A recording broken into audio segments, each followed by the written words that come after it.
25 তারিখে ভয়াবহ অগ্নিকাণ্ডের দুর্ঘটনা ঘটে। এখানে অনেকগুলো দোকান পুড়ে গেছে, লক্ষ লক্ষ টাকার মালামাল নষ্ট হয়েছে। সেটার ক্ষতিপূরণের জন্য ত্রাণ মন্ত্রণালয় থেকে শুরু করে সিটি কর্পোরেশন সবাই এখানে আমাদের ব্যবসায়ী ভাইদের সাথে দাঁড়ানোর জন্য এগিয়ে এসছেন। আমাদের মাননীয় ত্রাণমন্ত্রী দুলু ভাই এখানে এসেছিলেন, পর্যবেক্ষণ করেছেন। আমি তখন দেশের বাইরে ছিলাম। আজকে আমি এসে এখানে যে আড়তের ম্যানেজার আছেন, কমিটির যে প্রেসিডেন্ট বা কমিটির সদস্যরা আছেন, তাদের সাথে কথা বললাম। ফায়ার সার্ভিস, সিটি কর্পোরেশন, এখানে আমাদের এই যে রোডস অ্যান্ড হাইওয়ে সকলের দায়িত্ববান অফিসারদের সাথে কথা বললাম যে এখানে কেন হলো আগুনটা, আগামী দিনগুলোতে যেন না হয়। এই আড়তগুলো অত্যন্ত গুরুত্বপূর্ণ এলাকার জন্য, মানে ব্যবসাগুলো গুরুত্বপূর্ণ ইকোনমিক ভ্যালিউ তৈরি করবার জন্য এবং এলাকার মানুষের সেবা দানের জন্য, তাদের যেই জিনিসগুলো দরকার সেগুলো সঠিকভাবে পৌঁছে দেওয়ার জন্য এই আড়তগুলো অত্যন্ত গুরুত্বপূর্ণ। এবং তার জন্য এই আড়তগুলো যেন ভালোভাবে চলে, এই আড়তগুলো যেন অ্যাট রিস্ক না থাকে, এগুলো দেখাও আমাদের জন্য অত্যন্ত গুরুত্বপূর্ণ। সেই জায়গা থেকে আগামী দিনগুলোতে যেন এইভাবে আগুন না লাগে, এইভাবে ক্ষতি না হয়, সেটা কিভাবে আমরা প্রোটেক্ট করতে পারি, ক্ষয়ক্ষতি হলে সেই ক্ষতিপূরণ কিভাবে ব্যবস্থা করতে পারি, ব্যবসায়ী ভাইয়েরা কিভাবে তারা একত্রিতভাবে নিজেদের প্রোটেকশনে আরও বড় ব্যবস্থা করতে পারে, এবং ছোটোখাটো কিছু অরাজকতাও এখানে আছে জমি টমি সংক্রান্ত, সেই জিনিসগুলোও যেন আগামী দিনগুলোতে না থাকে সেগুলো আমরা দেখতে চাই। আমি প্রথম থেকেই বলেছি বৃহত্তর মোহাম্মদপুরকে, মানে ঢাকা 13কে আমরা সুন্দর আঙ্গিকে সাজাতে চাই, এবং ব্যবসাগুলো যদি সেফ সিকিউর না থাকে, স্পেশালি এই যে আড়ত বাজার এইসব বড় বড় ব্যবসাগুলো যদি সেফ সিকিউর না থাকে, এলাকাকে আমরা সুন্দরভাবে গুছাতে পারবো না।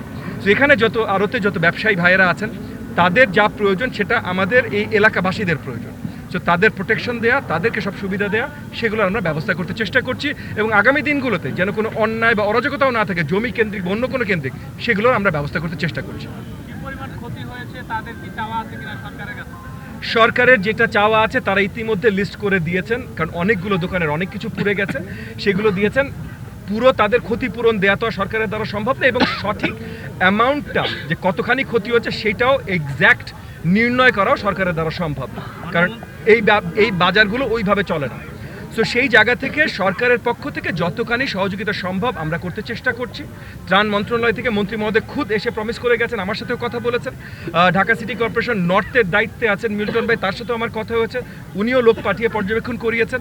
সো সরকারের পক্ষ থেকে সকল সহযোগিতা আসছে, কিন্তু মোর ইম্পর্টেন্ট এই সহযোগিতাগুলো ক্ষণস্থায়ী, সাময়িক। লং টার্ম যেন এই আড়ত এবং এই প্রত্যেকটা ব্যবসা ভালোভাবে চলতে পারে, এলাকাবাসীও যেন সঠিকভাবে সার্ভিস পায়, ব্যবসায়ীরাও যেন সঠিকভাবে ব্যবসা করতে পারে, লাভজনক ব্যবসা করতে পারে, সেই ব্যবস্থাগুলো আমরা তৈরি করতে চাই। বিভিন্ন জায়গায় দেখছি যে অগ্নিকাণ্ডের ঘটনা ঘটছে, আমরা দেখেছি মার্কেট এবং গার্মেন্টস শিল্প যেগুলিতে। এখন আপনার নির্ধারিত যে এলাকায় আপনি ঢাকা 13 আছেন, সেখানে কি কোনো অ্যাওয়ারনেসের ব্যবস্থা করছেন কিনা? আমরা বেশ কতগুলো পদক্ষেপ নিচ্ছি। আমাদের এখানকার যে ফায়ার সার্ভিস এবং সিভিল ডিফেন্সের ভাইয়েরা আছেন, ওনাদের সাথে আমরা ইতিমধ্যে কয়েকবার বসেছি, এবং যে ব্যবস্থাগুলো করছি হলো আমরা এখানে আমাদের ফায়ার সার্ভিসের ইউনিট বাড়ানোর ব্যবস্থা করছি।